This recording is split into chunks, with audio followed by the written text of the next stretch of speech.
Welcome to digital learning platform of Sri Guru Sudhindra College, course BCA second semester, subject numerical. The topic is numerical integration. Let y is equals to f of x be an unknown function of x. Suppose y0, y1, y2, so on up to yn are the specified values of y is equals to f of x corresponding to the equidistant specified values.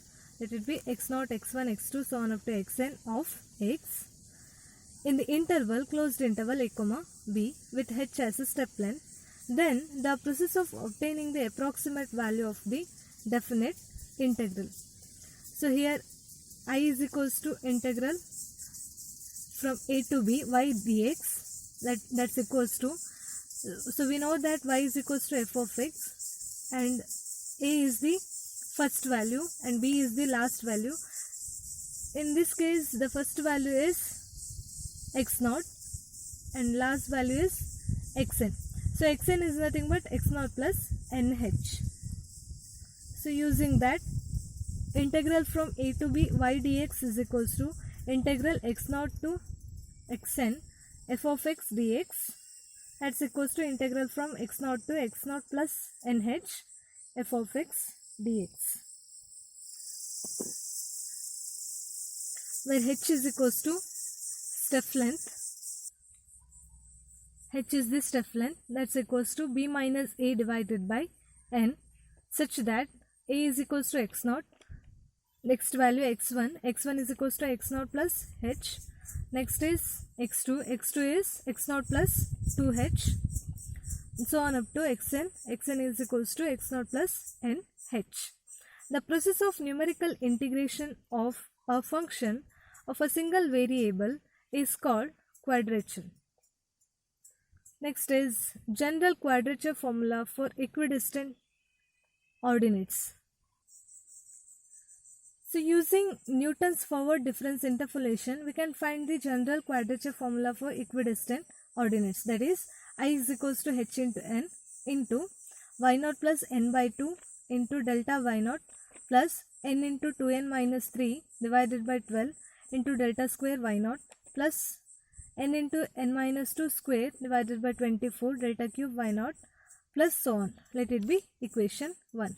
So this is by using the Newton's forward difference interpolation formula. So this is the general quadrature formula and is known as Newton-Cotes quadrature formula. By putting n is equals to 1, 2, 3, 4, 1, 2, 3 and 6 respectively in equation 1, we get first one trapezoidal rule, that is when n is equals to 1. So when n is equals to 1, I is equals to x0 to xn, that is x0 to x0 plus nh into f of x dx, that's equals to h by 2 into y0 plus n, y0 plus yn plus 2 into y1 plus y2 plus so on up to yn minus 1. So this is nothing but h by 2 as it is into sum of the first and last ordinates plus 2 into sum of the remaining ordinates. Clear? So trapezoidal rule is nothing but h by 2 into sum of first and last ordinates plus 2 into sum of the remaining ordinates. Next is Simpson one-third rule. Simpson's one-third rule is given by putting n is equals to 2. So when n is equals to 2, equation 1 becomes I is equals to integral from x0 to xn or x0 to x0 plus nh f of x dx, that's equals to h by 3 into y0 plus yn plus 2 into y2 plus y4 plus so on plus 4 into y1 plus y3 plus so on. So that is I is equals to h by 3 into sum of the first and last ordinates plus 2 into sum of the even ordinates plus 4 into sum of the odd ordinates, that is Simpson one-third rule. Next is Simpson's 3/8 rule. So this is given by putting n is equals to 3.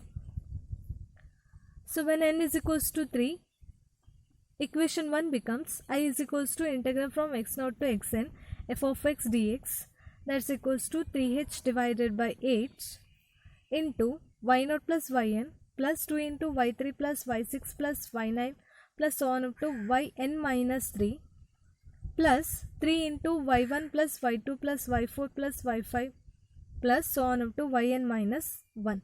That is nothing but I is equals to 3h divided by 8 into sum of the first and last ordinates plus 2 into sum of the ordinates whose suffixes are multiples of 3 plus 3 into sum of the remaining ordinates. So this is Simpson's 3/8 rule. And the last one, Wedel's rule, that is given by putting n is equals to 6 in equation 1. So I is equals to integral from x0 to xn f of x dx, that's equals to 3h by 10 into y0 plus 5y1 plus y2 plus 6y3 plus y4 plus 5y5 plus y6 and so on. Okay. So this is Wedel's rule when n is equals to 6. Some important note in that first one, to apply Simpson's 1/3 rule, n must be a multiple of 2, and second one is to apply Simpson's 3/8 rule, n must be a multiple of 3. To apply Wedel's rule, n must be a multiple of 6. The last one is when n is 6 or multiples of 6, all the rule can be applied to find the value of the given definite integrals. Next is working rule for problems. So to evaluate I is equals to integral from a to b y dx, step 1 is divide the interval closed interval a comma b into appropriate number of equal parts so as to apply the desired rule.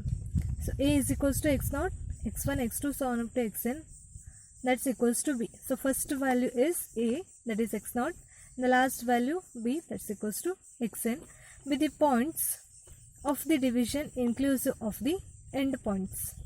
Step 2 is prepare a table showing the value of x and corresponding calculated value of y is equals to f of x, denoted respectively by y0, y1, y2 so on up to yn. Next, step 3, substitute the values from the table into appropriate rule to obtain the approximate value of the given definite integral. Note, n number of equal parts subinterval is equal to, or if and only if, n plus 1 ordinates. Thank you.